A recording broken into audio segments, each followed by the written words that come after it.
Good morning, good afternoon, good evening, whatever time you're watching this here video. So I want to really, let's talk for a second. All right, let's talk for a second. And we're going to talk about, I'm trying to think of the best way to do this.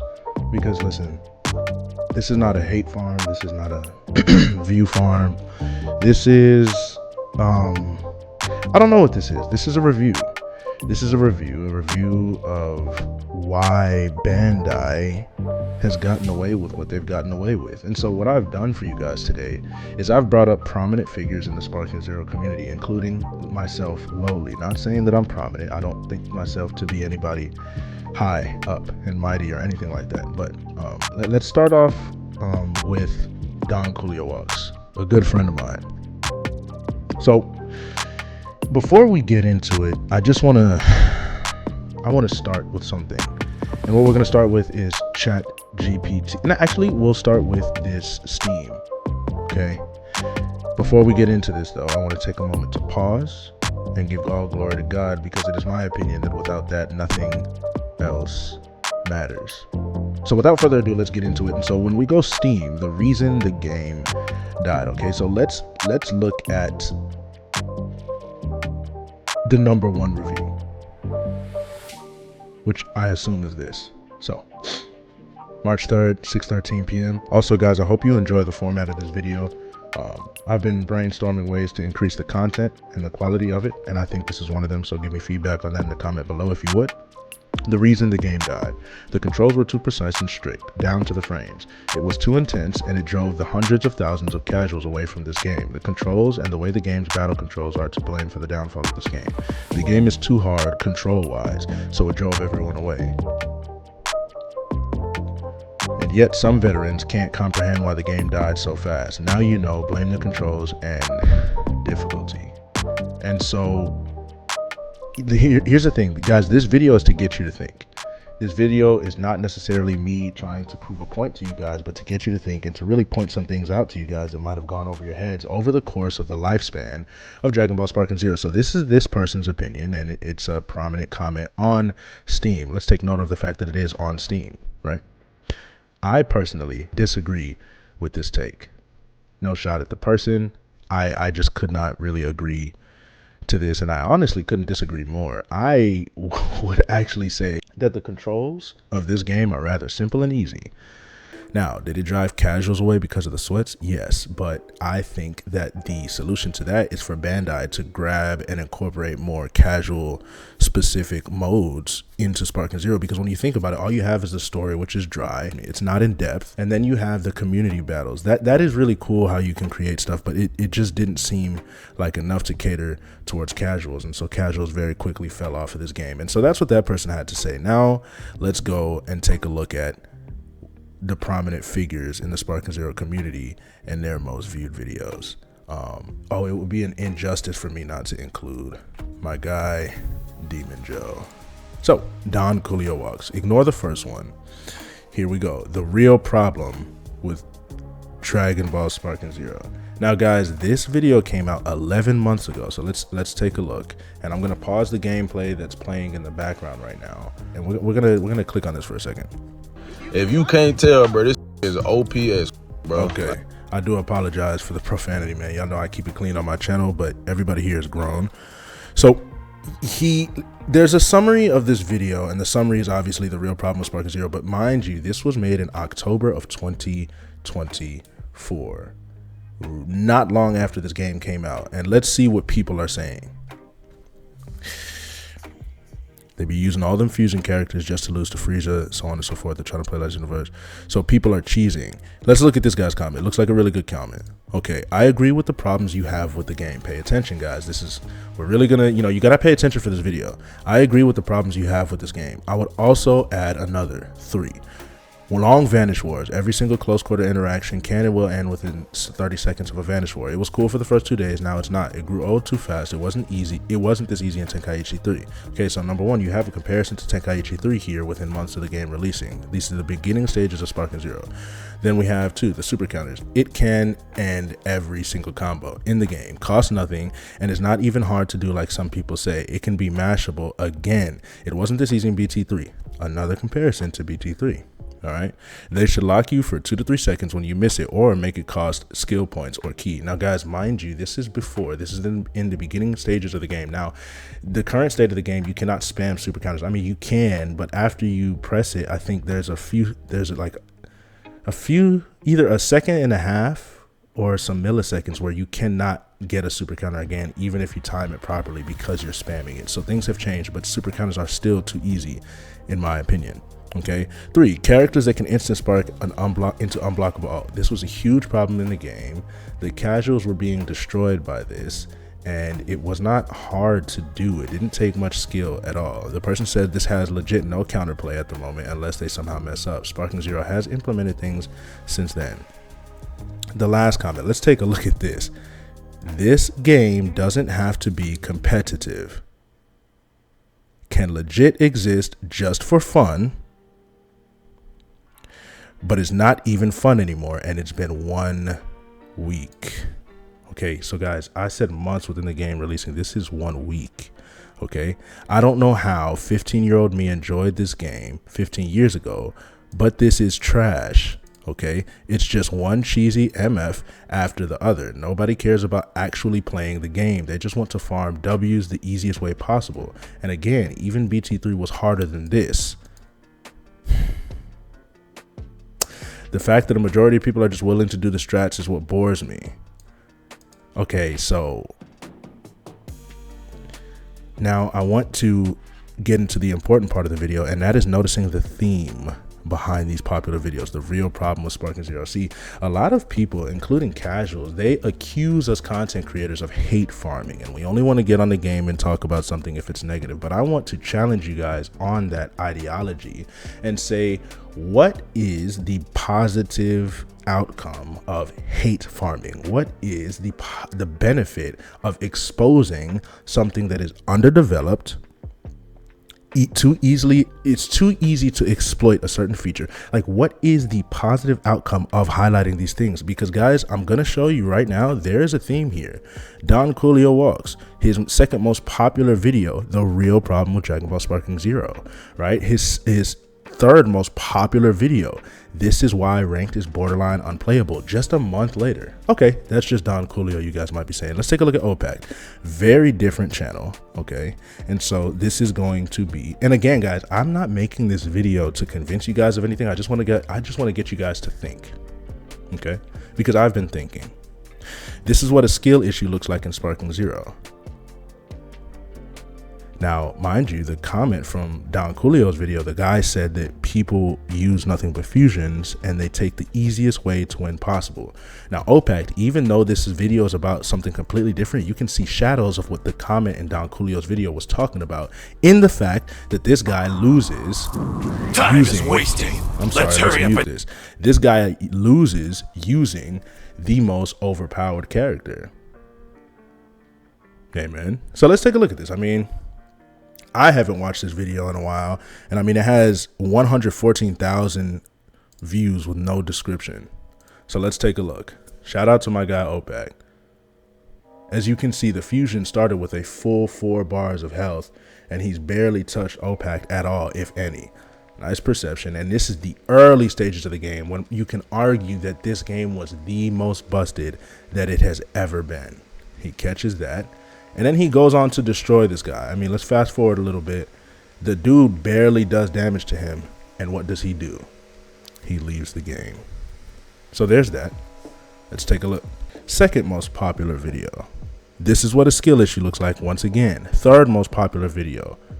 Fourth most popular video. Do you guys notice a theme? Look at the characters in his most popular videos. This is not Ambassador Play's opinion. I'm just pulling up screenshots, facts, video recordings to get you guys to think. Super Saiyan 4 Gogeta, do you notice a theme? I told you there would be a theme. Whis, do you notice a theme? I told you there would be a theme. Full Power Jiren, MUI Goku. Coincidentally, these are the 4 most popular videos on his channel. Now, let's go to my guy Christian Seda. His most popular videos are Z-Rank Gatekeep these neutral strategies. Fine. Second one, same thing. Third one, take a look. You should be happy that Sparking Zero is a dead game. State of Sparking Zero. Now, if I am remembering correctly, this was not actually a video exposing the downfall of Sparking Zero so much as it was that there's opportunities because the game is such a closely knit community because it's dead. Now let's take a look at Demon Joe. Popular. How a Z-Rank player plays. I want to take a second to shout out my guy Demon Joe. A lot of you guys don't know this. Take a look at the time of this video. This was 10 months ago. Okay. He was the first one to start this. I seen so many other people use it. I even used it myself one time. I waited a long time to use it because I don't like unoriginality. I waited a long time. I was like, everybody who uses this title is pulling in so many views. I used the title. God said, that video did horrible. And guess what I did? Never used the title again. But he was the originator of this title, so I just wanted to throw that out there real fast in case you guys don't know. Now, Demon Joe is an anomaly, okay? Demon Joe, unless he's on stream, never says anything bad about this game. He's like the Joe Knows of NBA 2K. He's like, man, he's practically an ambassador for Sparking Zero's development team. He doesn't criticize the game publicly, not to my knowledge. I mean, look at all these videos. He doesn't have anything criticizing the game publicly, so he's an anomaly. All right, but just take a look at that. Now we have Kaizen Kuma, and I'm excited for this one. Now, those of you who know Kaizen Kuma knows that he is not one to sugarcoat his opinion or withhold it. How the community is killing Sparking Zero, you are the problem. If I'm not mistaken, he was the first person to take a different twist towards Sparking Zero, and I think that that's why it picked up so much traction, is because everybody was hate farming the game, which you can argue that it was very, very, very deserving of the hate that people were farming on it.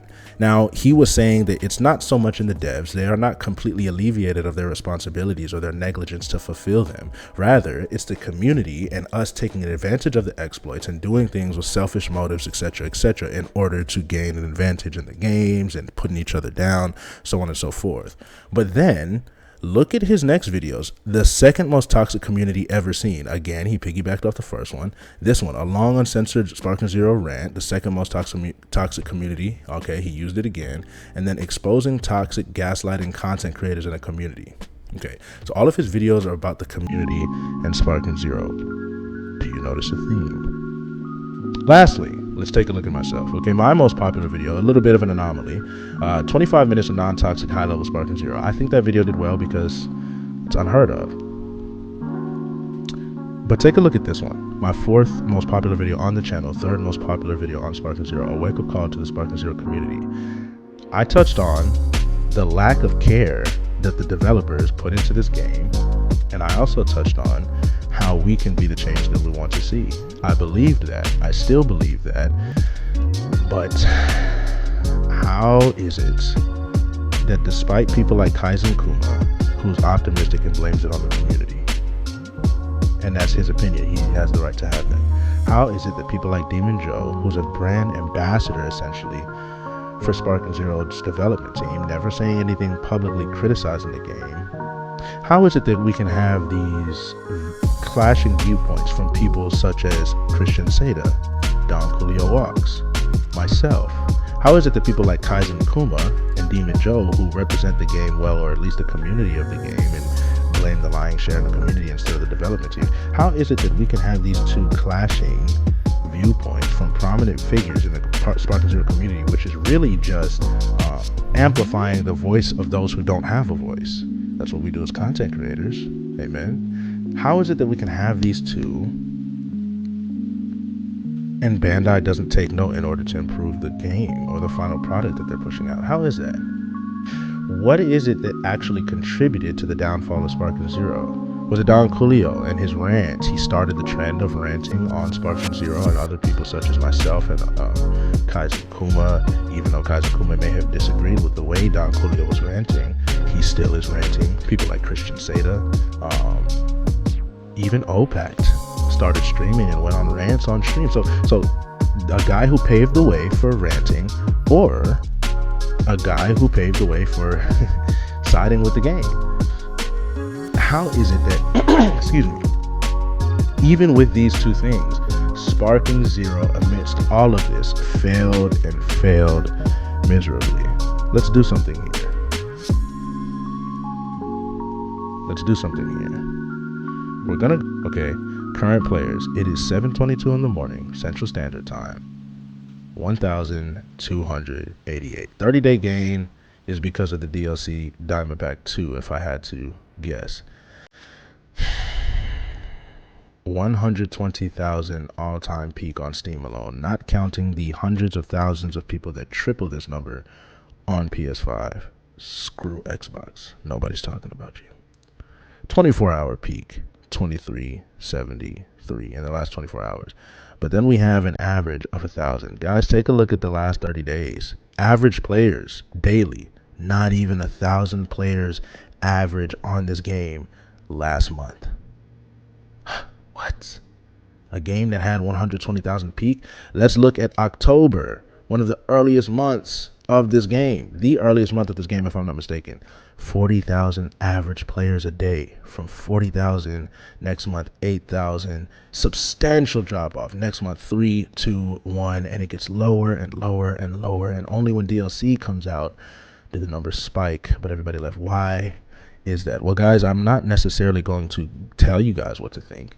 I'm just going to make you guys think. And we're going to end the video like this. We ask ChatGPT, okay, what are the main factors that caused Dragon Ball Sparking Zero to fail? I want to do something and point out what went well. So there was a foundation to build on. The game launched with strong hype and sold well initially. 3 million copies in the first 24 hours. Guys, that is insane. 3 million copies, not even counting the types of copies that you're getting. There's the base game, then there's a base game with a certain DLC that comes with season passes, then there's like the top edition of the game. This is just counting copies, not even factoring that in.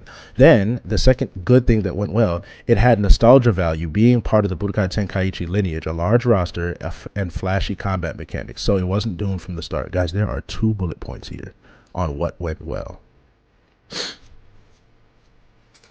Think about that. There are only 2 bullet points listed here on what went well. Now, let's look at key. Oh, wow. Look at how many oh, God. Lord have mercy. Look at how many bullet points there are. I'm not going to waste much of your time here. Drop a like on the video if you appreciate this. Subscribe to the channel. That would be amazing. We have these kinds of videos. Our main videos are having fun, being goofy, lots of edits to enhance the personality, etc., etc. But let's take a look at the key problems / factors in its decline. Balance issues. Broken mechanics. Players repeatedly complained of overpowered or cheap mechanics, unblockable ultimates, characters that dominate due to poorly tuned abilities, which led to unfair matches in a game that also had ranked in it. That's another debate for another day. This reduces fun, especially competitive or online play. So you got the casuals complaining that the controls are too hard via this guy's review, right? The game is too hard control-wise. That's what he said. And then you have the competitive players saying that it is unfair matches, reduces fun in competitive or online play. Difficulty spikes, unfair AI. Story solo mode fights are some instances considered to be excessively hard. This was just the 8 Vegeta in the beginning, so we're going to skip over that. That's cat. AI read inputs, that's every single game. That's every single game. So, technical issues. Lord have mercy, this is big. Save data bug, data loss. Some players had their progress, characters, online rank, etc. wiped completely. That kind of bug is very damaging to trust. Absolutely. Matchmaking, online performance. Long wait for matches, connection errors, rank resets, etc. These degraded the online experience. Not to mention that there were bugs. People could quit the game with no penalty to themselves for way too long. How is it that you can add a ranked match, add quick match, and people quit with no penalty for months and months and months on end? How is that? Just want you guys to think. Lack of content. Man, this one just brought me back. I mean, even in the current day, lack of content, okay? Or incomplete features at launch. At launch. Is not the whole purpose of launching a video game to release a finished product that has been worked on in private? You work on in private so that you can release in public when it's finished. I mean, it's been 15 years, guys. If that's not plenty of time, time isn't. Okay. Local multiplayer split screen was very limited initially. Only one stage supported it. That is nuts. I didn't even realize this. You know, what disappointed fans of offline or co-op. Story mode, cutscenes, narrative, content got criticism for being rushed, having fewer map updates, missing features compared to older entries. I'm not too mad at this because the game isn't focused around the story, but then at the same time, you could say, why not? Why not just copy and paste the Dragon Ball story for casuals? I read on my video yesterday, there was a guy on Steam that actually said Dragon Ball Sparking Zero introduced him to Dragon Ball. So there are people playing your game that don't actually know the story, and for this could do them an injustice, right? I'm playing both sides, guys. I just want you to think. Last few, okay? Community and meta saturation, repeatable issues. Many players felt that the meta degenerated into spammy strategies. Examples: armor grabs, after image strikes, teleport spam, etc. When the competitive player devolves into using a few strong characters or tactics, it reduces variety and enjoyment 100%. Frustration with required repetitive high tier characters for ranked success. If you don't use those, you fall behind, guys. There was a state of this game where if you went into ranked, you literally had to be like that to beat Super Saiyan 4, Gogeta, MUI, Full Power, Jerry, and all these kinds of people. You had to be exceedingly and abundantly amazing at the game, right? Many issues cited above contributed heavily to people dropping out. Pure evidence are these numbers right here. No lies told. Okay.